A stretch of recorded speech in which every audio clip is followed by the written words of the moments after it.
اللہ الرحمن الرحیم نحمدہ ونصلی علی رسولہ الکریم وعلی آلہ واصحابہ اجمعین۔ قرآن کو سرکار کے جلووں میں پڑھا کر، قرآن کو سرکار کے جلووں میں پڑھا کر بے نور چراغوں میں تلاوت نہیں ہوتی۔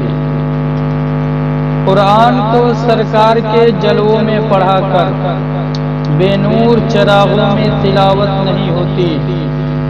اور خدا کے چاہنے والے خدا کی بات کرتے ہیں، خدا کے چاہنے والے خدا کی بات کرتے ہیں، کسی عالم میں ہو ان کی رضا کی بات کرتے ہیں، مگر جب بات آتی ہے پندار تجلی کی، مگر جب بات آتی ہے پندار تجلی کی، نظر والے جمال مصطفیٰ کی بات کرتے ہیں، نظر والے جمال مصطفیٰ کی بات کرتے ہیں۔ حضرات محترم، آج 25ویں رات ہے، حالانکہ 24ویں دن ہے، اور آج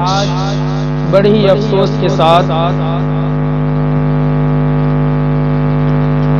کہ ہم تمامی مسلمانوں کے درمیان سے رمضان المبارک کا آخری جمعہ تھا۔ آج ہم تمامی مسلمان عالم اسلام کے مسلمانوں نے جمعۃ الوداع ادا کیا ہے۔ حضرات محترم،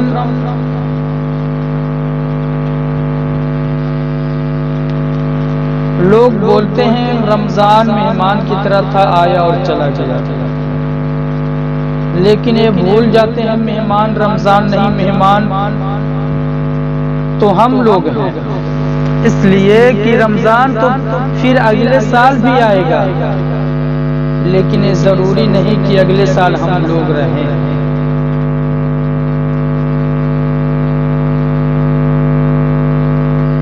رمضان ہر سال ہر 11 مہینے کے بعد ایک بار اٹکھیلیاں کھیلتا ہوا اپنے ساتھ رحمتوں برکت مغفرت ساتھ لیے ہوئے آتا ہے، اور لوگوں کو بخشوا کر، لوگوں کے گھروں میں رحمتیں ڈال کر، لوگوں کو جہنم سے آزاد کرا کر پھر چلا جاتا ہے۔ رمضان تو ہمیشہ ہر 11 مہینے کے بعد آئے گا، لیکن کیا ہم 11 مہینے کے بعد ہم رہیں گے یا نہ رہیں گے؟ ہماری زندگی ہمارے ساتھ وفا کرے گی یا نہیں، یہ تو ہمیں نہیں معلوم۔ حقیقت ان بزرگان دین سے پتہ کریں، ان اللہ والوں سے معلوم کریں کہ رمضان جا رہا ہے۔ نہیں مسلمانوں، رمضان نہیں بلکہ ہماری قسمت، ہمارا نصیب جا رہا ہے۔ اللہ کے نیک بندے جب رمضان المبارک کا مہینہ شروع ہوتا تھا خوشیاں مناتے تھے، آپس میں ایک دوسرے کو مبارکبادیاں پیش کرتے تھے کہ مبارک ہو، ہمارے درمیان رحمت و برکت والا مہینہ آ رہا ہے، ہمارے درمیان صبر و مساوات والا مہینہ آ رہا ہے، ہمارے درمیان محبت الفت بھائی چارگی کا بڑھاوا دینے والا مہینہ آ رہا ہے۔ لیکن جب رمضان مبارک کا مہینہ جاتا تو صحابہ کرام بزرگان دین کہ آنکھوں سے اشکوں کے ساون بھادو برسنا شروع ہو جاتے تھے۔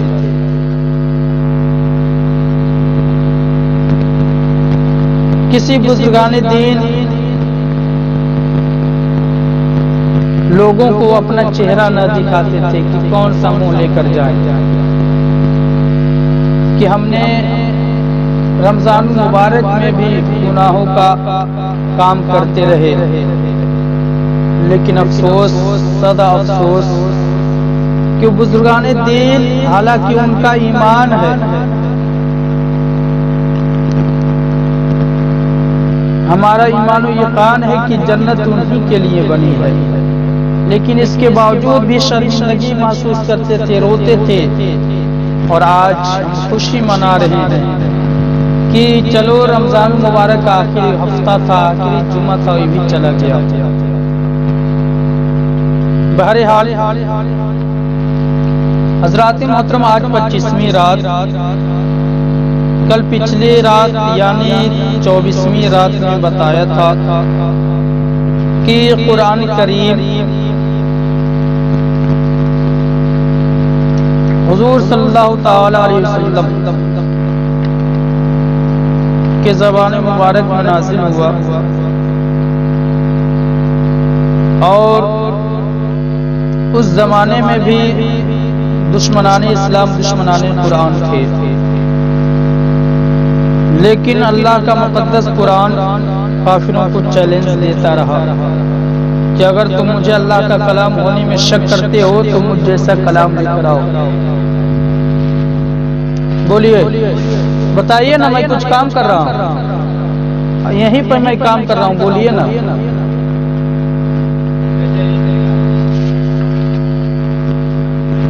آج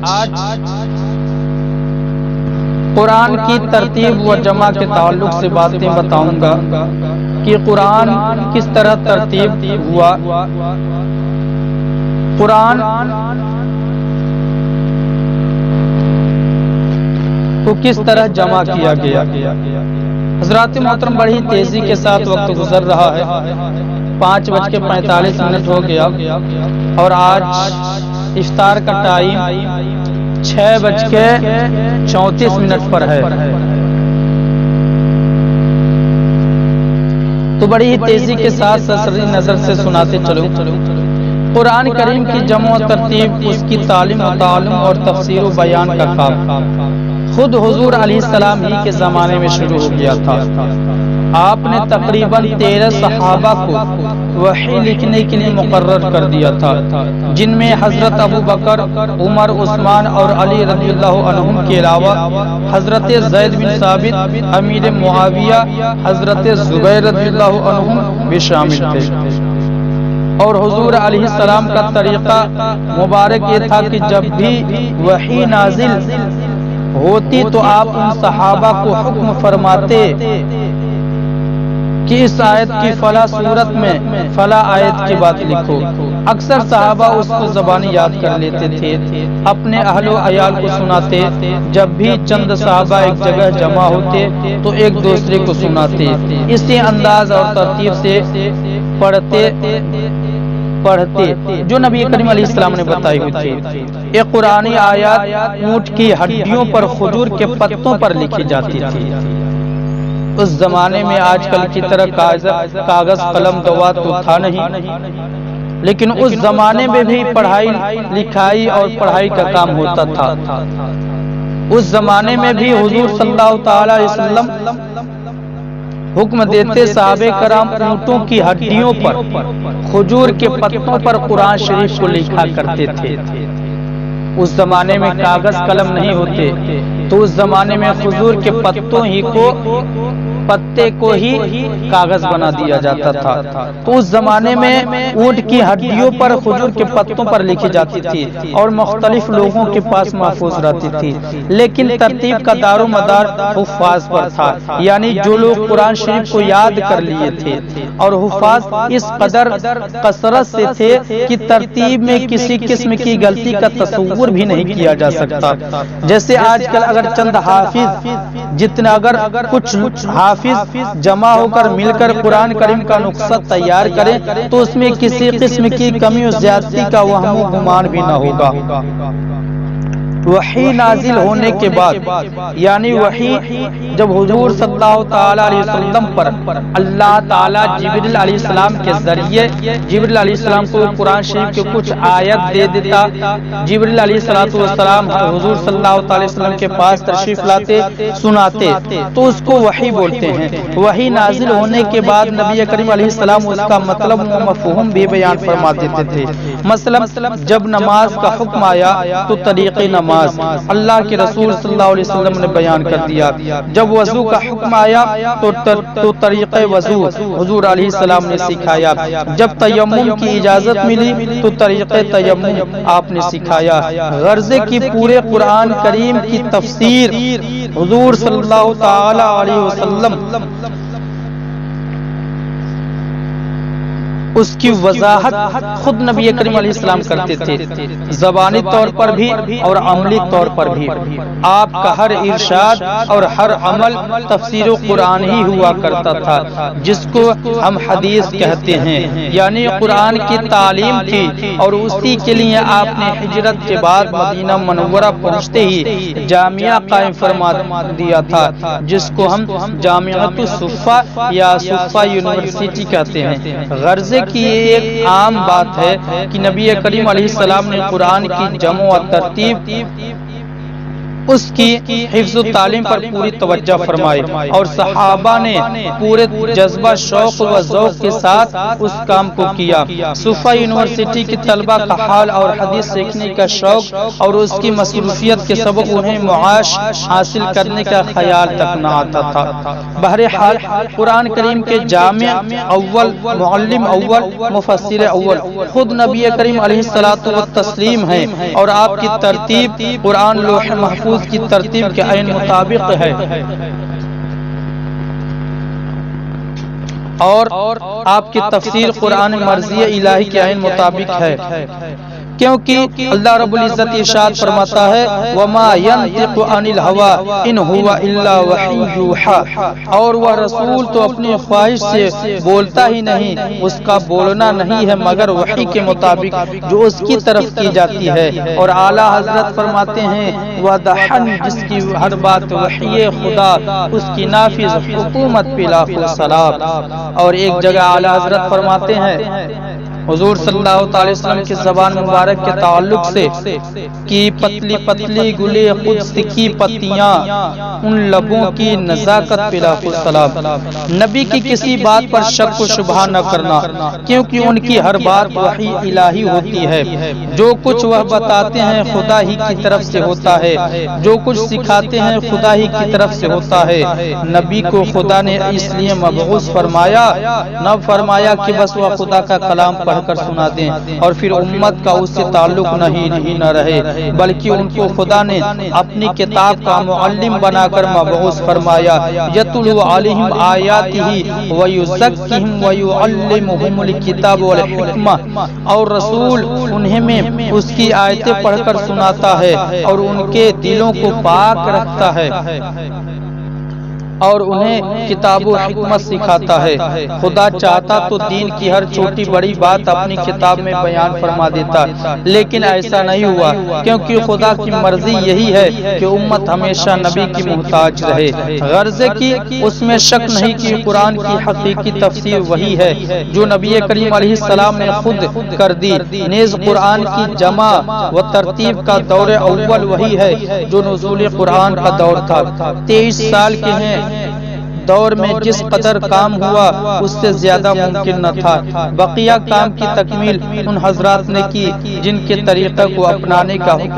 حکم خود صاحب قرآن صلی اللہ علیہ وسلم نے دیا، کیونکہ ان کا طریقہ آپ کے طریقے سے علیحدہ یا مختلف ہو ہی نہیں سکتا۔ اس لیے سرکار علیہ السلام نے فرمایا علیکم بسنتی و سنت الخلفاء، یعنی تم پر لازم ہے کہ میری اور میرے خلفاء کی سنت پر عمل کرو۔ تو پتہ چلا ہم سنی مسلمان حضور صلی اللہ تعالی علیہ وسلم کے سنت پر عمل کرتے ہیں اور ان کے صحابہ یعنی خلفاء پر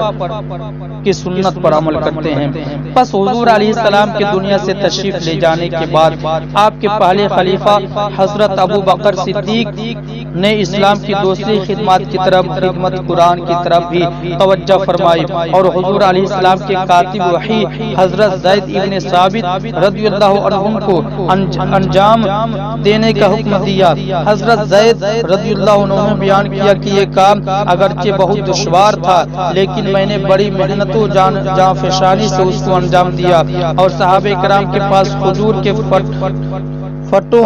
پتھروں اور ہڈیوں پر لکھی ہوئی آیت قرآنی کو جمع کر لیا اور حافظوں کی مدد سے ان کو ایسی ترتیب کے مطابق مرتب کیا جس ترتیب سے حافظوں نے ان کو حضور علیہ السلام سے یاد کیا تھا۔ میں نے صحیفہ تیار کر کے حضرت ابو بکر صدیق رضی اللہ عنہ کو دے دیا، جو آپ کے بعد حضرت عمر رضی اللہ عنہ کے پاس رہا۔ شہادت کے وقت ام المؤمنین حضرت حفصہ رضی اللہ تعالی عنہ نے اس کو محفوظ کر لیا۔ حضرت علی رضی اللہ عنہ نے فرمایا خدمت قرآن کا سب سے زیادہ اجر حضرت ابو بکر صدیق رضی اللہ تعالی عنہ کو ملے گا کہ وہی پہلے شخص ہیں جنہوں نے قرآن کریم کو کتابی صورت میں جمع کرایا۔ حضرت ابو بکر رضی اللہ تعالی عنہ کے بعد حضرت عمر رضی اللہ تعالی عنہ کا دور خلافت چونکہ اسلامی فتوحات کا دور رہا، اس لیے وہ اپنی بے حد مصروفیات کے باعث قرآن کریم پر مزید کوئی کام نہ کر سکے، نیز وہ اس کام سے مطمئن تھے جو ان سے پہلے حضرت ابو بکر صدیق رضی اللہ تعالیٰ عنہ کر گئے تھے، لہٰذا آپ اسی قرآن کریم کو کی نقلوں ان ممالک میں بھیجتے رہے جو آپ کے زمانہ میں فتح ہوتے تھے۔ پھر تیسرے خلیفہ حضرت عثمان غنی رضی اللہ تعالیٰ عنہ نے اشاعت قرآن اور اس میں کی کمی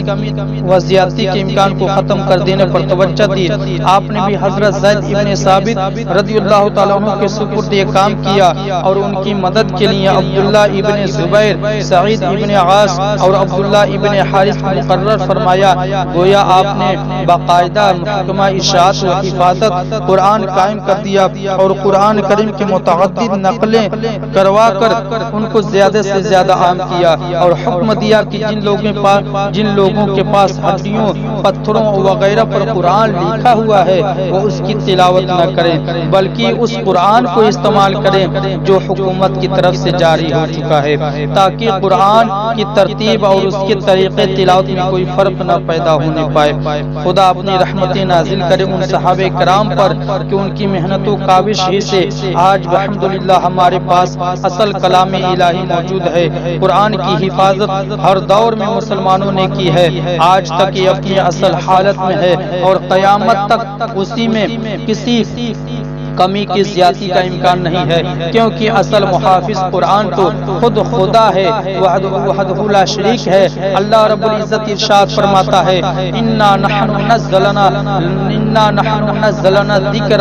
وانا له لحافظون، کہ بے شک ہم نے قرآن کو ہم نے ہی اتارا اور ہم ہی اس کے محافظ ہیں، ہم ہی اس کے نگہبان ہیں، ہم ہی اس کی حفاظت کرنے والے ہیں۔ بس ہم خدا کا شکر ادا کرتے ہیں کہ اس نے ہمیں اپنے ایسے نبی کی امت میں پیدا فرمایا جس کی لائی ہوئی کتاب بھی ہمارے پاس موجود ہے، اس کا ذہن بھی زندہ اور وہ خود بھی زندہ ہے۔ اللہ ہمیں